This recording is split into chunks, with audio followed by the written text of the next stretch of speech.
¿Cuánto de Antonio Aguilar fue leyenda construida con disciplina de acero? ¿Y cuánto fue un hombre herido que decidió callar antes que arrodillarse? ¿Por qué su nombre despierta reverencia instantánea en cualquier plaza de México, pero también versiones incómodas que se cuentan a media voz, como si nombrarlas fuera casi una falta de respeto? ¿Y qué pasó realmente entre él y Hollywood, esa industria que lo llamó con millones sobre la mesa y luego, según dicen, le cerró la puerta con llave? Hay una historia oficial, la que todos conocen. El charro más grande que dio este país, el hombre que llenó plazas, filmó más de 160 películas y se convirtió en símbolo continental de lo mexicano. Pero detrás de esa historia hay otra, más turbia, más humana, más llena de contradicciones. Y es esa la que vale la pena contar. Empecemos por donde nadie quiere empezar, por el rumor más grande que persiguió a Antonio Aguilar durante décadas. Se dice y se ha repetido en entrevistas, documentales y miles de publicaciones en redes sociales que Hollywood lo boicoteó.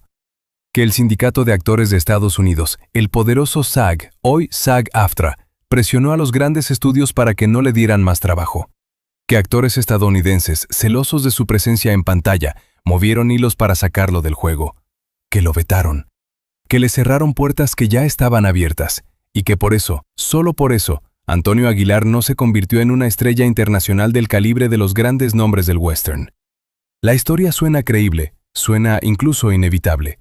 Porque si hubo un mexicano con la estatura, la voz, la presencia física y el carisma para competir en Hollywood, ese fue Antonio Aguilar. Pero la pregunta que pocos se atreven a hacer en voz alta es, ¿realmente pasó así? Para entender el peso de ese rumor hay que retroceder al año 1969. Ese fue el año en que Antonio Aguilar filmó The Undefeated, una superproducción de la 20th Century Fox protagonizada por John Wayne y Rock Hudson. Aguilar interpretaba a un general mexicano en un western ambientado en la posguerra civil estadounidense. Para cualquier actor latinoamericano de la época, compartir créditos con John Wayne era el equivalente a recibir una invitación al Olimpo. Y Aguilar estaba ahí, firme, con su porte de charro trasladado a la pantalla grande de Hollywood. Pero cuando vio el corte final de la película, algo se rompió. Los personajes mexicanos aparecían retratados con todos los estereotipos que la industria había normalizado durante décadas. Violentos, traicioneros, sucios, descuidados. Los diálogos deshilaban un racismo casual que hoy resultaría escandaloso, pero que en 1969 era moneda corriente en los estudios. Antonio Aguilar, un hombre que había construido su carrera entera sobre la dignidad del charro mexicano, se sintió utilizado, humillado, traicionado por una industria que lo había convocado con sonrisas y contratos solo para convertirlo en decorado étnico de una historia que no le pertenecía. ¿Qué hace un hombre cuando descubre que el escenario más grande del mundo lo necesita, pero solo como caricatura? ¿Se queda y negocia? ¿O se va y paga el precio? Según los relatos biográficos más consistentes, después de The Undefeated llegaron más ofertas. Productores de Hollywood lo buscaron con propuestas millonarias. Y Antonio Aguilar, con una coherencia que pocos en el mundo del espectáculo se pueden permitir, las rechazó todas. Cada una. Sin importar los millones que le pusieran enfrente, su argumento era sencillo y demoledor. No iba a participar en películas que ridiculizaran a su país. No iba a prestar su imagen para que Hollywood siguiera vendiendo la versión del mexicano sumiso, violento o pintoresco. Aquí es donde el rumor empieza a crecer. Porque esa decisión personal, esa negativa voluntaria y orgullosa, se fue transformando con el tiempo en otra cosa. En las versiones que circulan en redes sociales, en videos con títulos como La verdad detrás de Antonio Aguilar o Lo que Hollywood no quiere que sepas, la historia se cuenta al revés. No fue él quien rechazó a Hollywood, fue Hollywood quien lo rechazó a él. El sindicato de actores, dicen, preocupado porque un mexicano pudiera quitarle trabajo a los actores anglosajones, habría presionado a los estudios para vetarlo. Lo habrían bloqueado. Le habrían cerrado las puertas que él mismo había decidido no cruzar.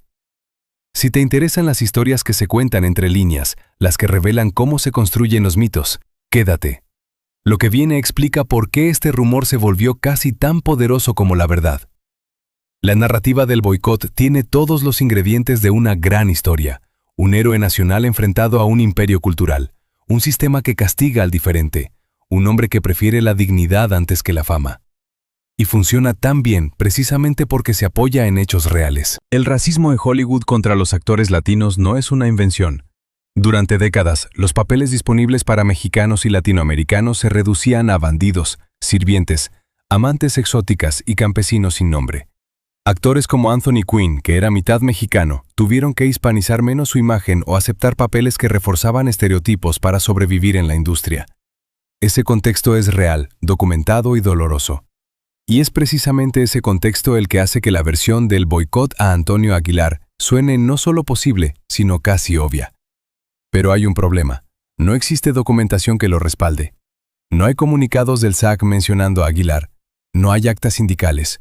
No hay artículos de la prensa de la época que reporten un veto formal. No hay testimonios directos de Antonio Aguilar diciendo «el sindicato de actores me boicoteó». Lo que sí existe, en abundancia, son videos y publicaciones de terceros que afirman el boicot sin citar fuentes, sin nombres de dirigentes sindicales, sin fechas precisas, sin documentos.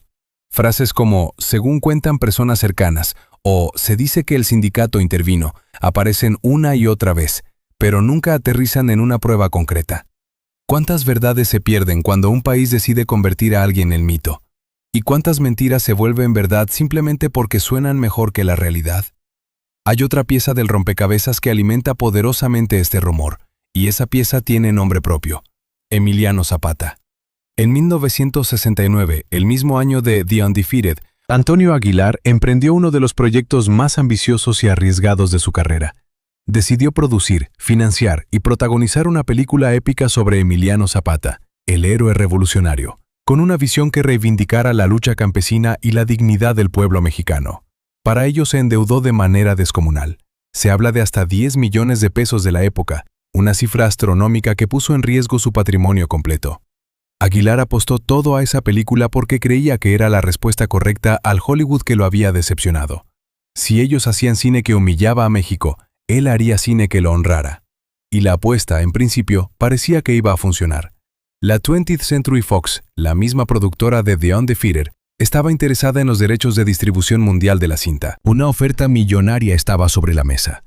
Si el trato se cerraba, Aguilar no solo recuperaría su inversión, se convertiría en el productor mexicano que logró que Hollywood distribuyera una visión auténtica de la historia de México. Era en cierto sentido la revancha perfecta. Pero la revancha nunca llegó. Y aquí es donde la historia se vuelve oscura, pero no por culpa de Hollywood.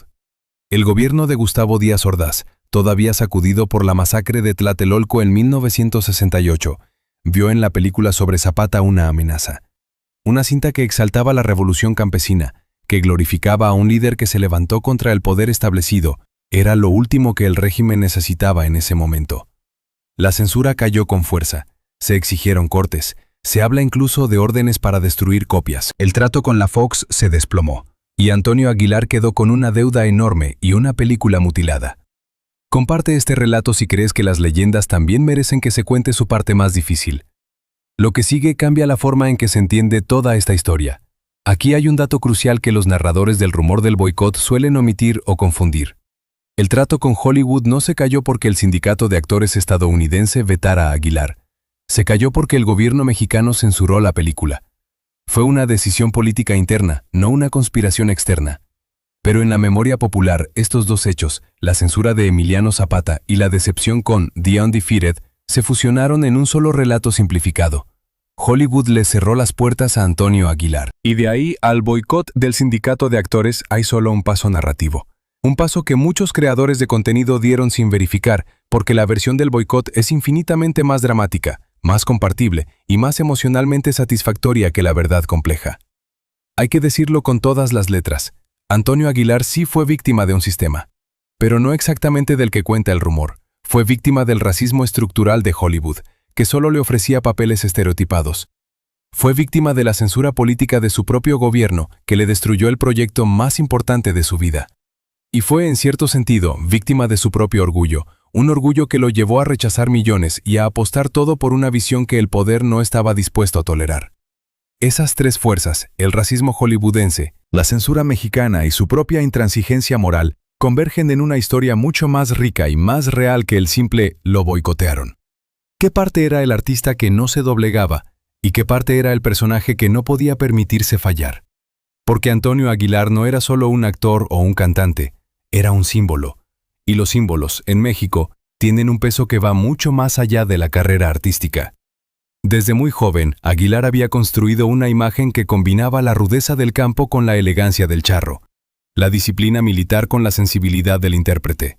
Era el hombre que podía montar cualquier caballo, cantar cualquier corrido, filmar cualquier escena de acción sin dobles, y al mismo tiempo transmitir una emoción profunda en una balada ranchera. Esa imagen no era casualidad, era el resultado de una disciplina feroz, casi obsesiva, que empezó mucho antes de que las cámaras lo encontraran.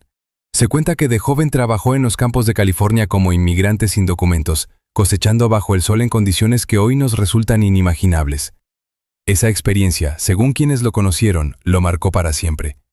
Le dio una empatía profunda con el trabajador mexicano, con el campesino, con el hombre que cruza fronteras y se rompe las manos para sobrevivir. Pero también le dio una ambición imparable, la determinación de demostrar que un mexicano podía ser más grande, más fuerte, más digno que cualquier estrella de Hollywood.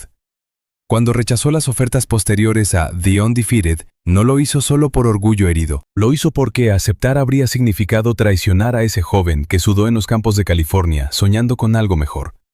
Y esa decisión, esa coherencia radical, es lo que convierte a Antonio Aguilar en una figura tan fascinante y tan contradictoria al mismo tiempo.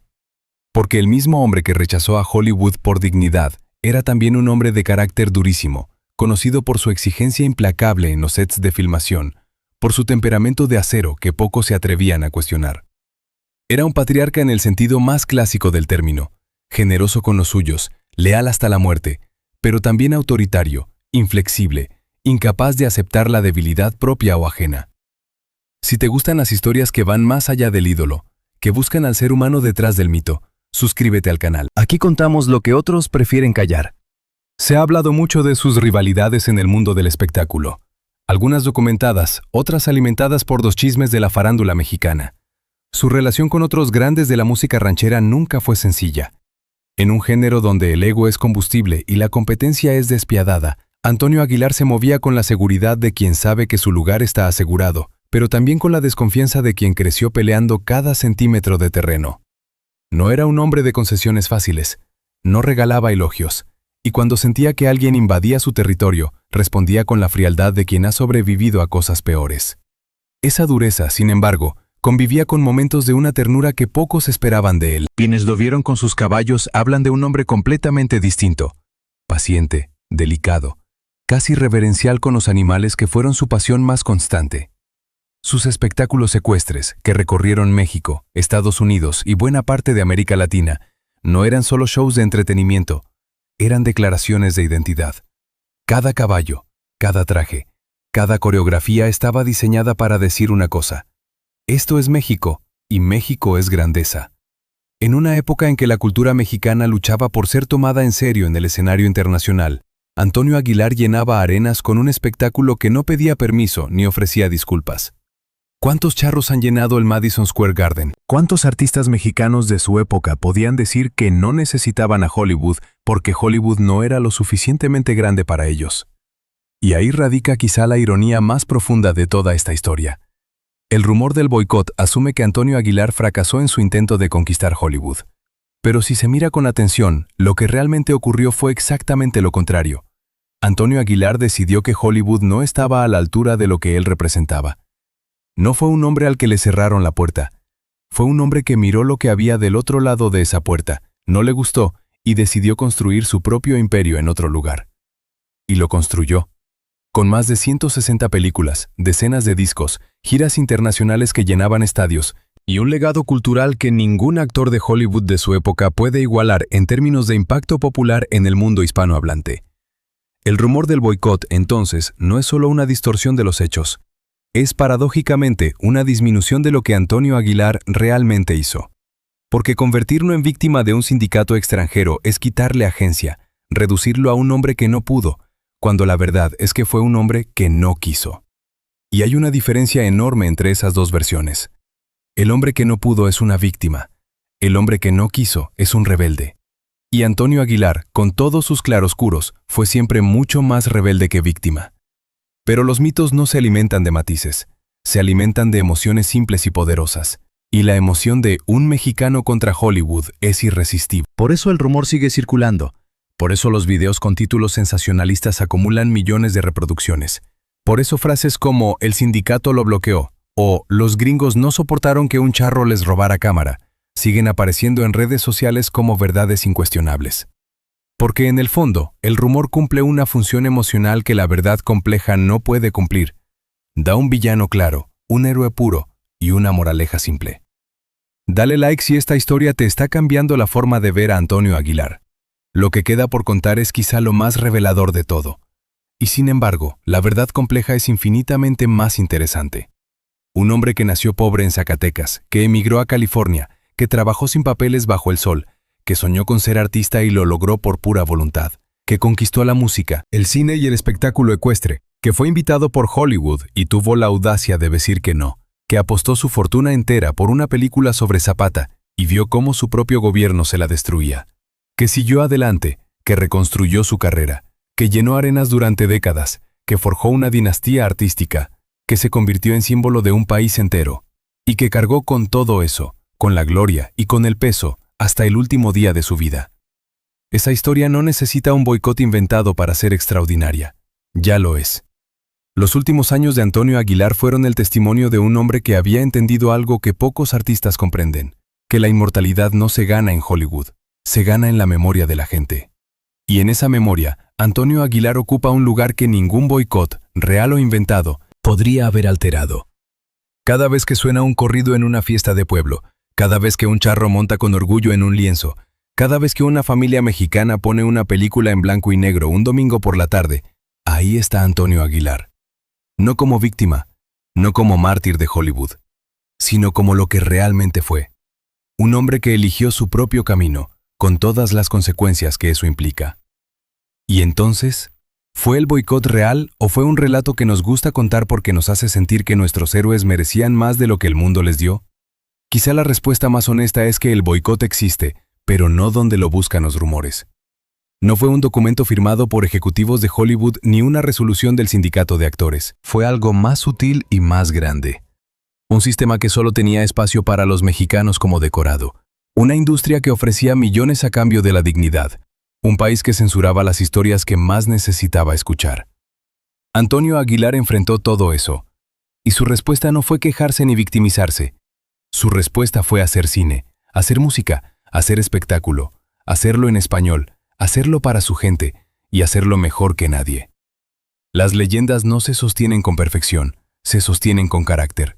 Y si algo tuvo de sobra Antonio Aguilar, fue exactamente eso. Un carácter tan inmenso que ni Hollywood, ni la censura, ni los rumores, ni el tiempo pudieron doblegarlo. El charro inmortal no necesitó que nadie le abriera la puerta. Se construyó su propia plaza. Y en esa plaza, todavía hoy, su nombre se pronuncia con el respeto que solo se gana viviendo según las propias reglas, sin importar el costo. A veces el mito es más grande que la verdad, y por eso mismo, la verdad importa.